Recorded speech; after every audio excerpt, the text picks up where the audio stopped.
Ընդմիջման եք դուրս եկել, պարոն Ֆերոյան, եւ ինչ փուլում է Այո, դատարանը ընդմիջում է հայտարարել, լսել է դատավարության կողմերին, այսինքն վարույթներն իրականացնող մարմինը ներկայացրել է իր դիրքորոշումը, բավականին ծավալուն էր փաստաբանական թիմի հարցադրումները ու ընդհանուր գործը 18 հատորից է բաղկացած, շատ ծավալուն, եթե տեսնում եք ժամեր շարունակ մենք հարցեր ենք տալի վարույթն իրականացնող մարմնին ու կարելի ասել չի լինում որևիցե հարցի հստակ պատասխան, քանի որ այս քրեական գործը ամբողջությամբ կարելի ասել Սամվել Կարապետյանին բացարձակ չի վերաբերում, ինքը շինծու, ապօրինի ու անհիմն գործ է, թույլ տվեք խոսքս ավարտեմ, ինքն իրականում բացարձակ անհիմն է, 18 հատորից գործ է բաղկացած, բայց 18 հատորից որ էջ ասում ենք թերթեք եւ ցույց տվեք ինչ կապ ունի դա Սամվել Կարապետյանի հետ, որևիցե ձևով չեն կարողանում հիմնավորել, լրիվ երրորդական, չորրորդական, ինչ որ այսպես ասած ձևակերպումներ եւ հիմնավորումներ են ներկայացնում։ Իմ խորին համոզմամբ վարույթն իրականացնող մարմնի միակ հույսը նրա վրա է, որ դատարանների նկատմամբ ինչ որ ենթադրյալ ճնշումներ բանեցնել կլինի կամ չգիտեմ ինչ որ միջոցներով իրենց հաճո որոշումներ ստանան, օրինակ ես խորը հիասթափված եմ, ճիշտ է, իմ խոսքը այդ ժամանակ մի քիչ բարբառային էր, հա, որ ասեցի վճռաբեկ դատարանին բզել են, որոշում են ստացել, բայց դա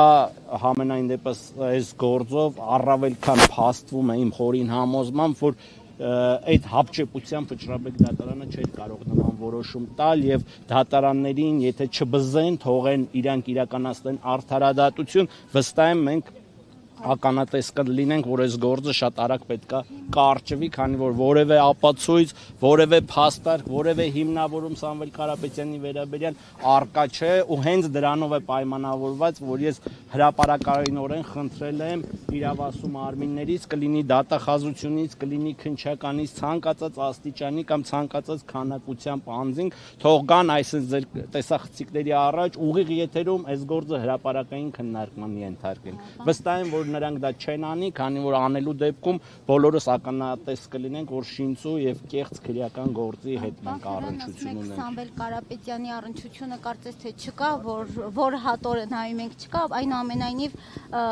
այդ գործերից մեկը եւ հոդվածներից մեկը վերաբերում է հրապարակային կոչ հնչեցնելուն իշխանությունը զավթելու, այդտեղ ակնհայտ է, որ առնվազն Սամվել Կարապետյանն է հարցազրույց տվողը։ Այս մասով ինչ նոր հանգամանքներ կարող եք նշել։ Դուք բոլորը տեսել եք այդ հարցազրույցը, այդ հարցազրույցը նաև միջազգային մեր իրավաբան գործընկերներն են տեսել, այդ հարցազրույցը նաև փորձաքննության է անցել, այդ հարցազրույցի վերաբերյալ լեզվաբան պրոֆեսորների կարծիքներ ենք մենք ձեռք բերել, որոնցով հիմնավորվում ու հաստատվում է, որ այդ հարցազրույցը իշխանությունը զավթելու կամ յուրացնելու կոչ իր մեջ չի պարունակում, դա շինծու է, դա հորինվածք է, ժողովուրդ ջան։ Ինչ չի թվում որևիցե իրավաբան կարող է գալ մեր այդ բանավիճել ու ասել, գիտեք, այս ձևակերպումը վերաբերում էր հենց որ պետքա գնային եւ իշխանություն զավթեին կամ իշխանություն յուրացնեին։ Ունենք փորձագետի եզրակացություն, ունենք բավականին ծավալուն նյութեր, իսկ հակառակն ինչ ունի քննչականը, ոչ մի բան բացի այդ տեսանյութից։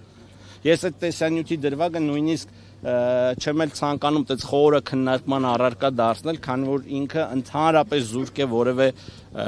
փաստարկից, այսինքն որևէ անգամ դատարանը իր որոշման մեջ գրել էր օրինակ այն փողերի լվացման դրվագին, ես անդրադարձա, գրել էր, որ զուրկ է ողջամիտ բանականությունից, եթե չեմ սխալվում, այդ ողջամիտ բառը շատ տեղին օգտագործել էր դատարանը, կոչերի դրվագը նույնն է, որևէ կերպ չի հիմնավորվում։ Խոսքս փոխանցեմ իմ գործընկերներին։